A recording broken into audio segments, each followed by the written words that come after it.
মাত্র ৩০০ টাকা পকেটে নিয়ে একদিন বাড়ি ছেড়েছিলেন।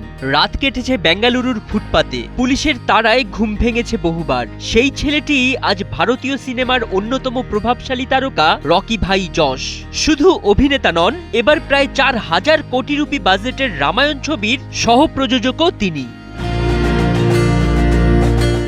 কেজিএফ মুক্তির আগে যশকে খুব কম মানুষই চিনতেন, অথচ আজ তার এক সিনেমার পারিশ্রমিক ২০ থেকে ২৫ কোটি রুপিরও বেশি। কেজিএফ চ্যাপ্টার 2 হাজার কোটির ক্লাবে ঢুকে প্রমাণ করেছে বলিউডের বাইরে থেকেও গোটা ভারতকে কাঁপানো যায়। সবচেয়ে আলোচনার বিষয়, এই সাফল্য কোনো তারকা পরিবারের আশীর্বাদে আসেনি। সরকারি বাস চালকের ছেলে যশ থিয়েটারে চা পরিবেশন থেকে শুরু করে নেপথ্যের নানা কাজ করতেন, তারপর ধাপে ধাপে পৌঁছেছেন শীর্ষে। আজ বিলাসবহুল বাড়ি, দামি গাড়ি আর কোটি টাকার সম্পদের মালিক হলেও সংগ্রামের দিনগুলো ভুলে যাননি তিনি। তার একতা, নিষ্ঠা আর পরিশ্রমের ফলেই আজকের এই সফল এবং হাইপেইড অ্যাক্টর রকি ভাই দ্য যশ। ফরিদ উদ্দিন মোহাম্মদ, সময়ের আলো।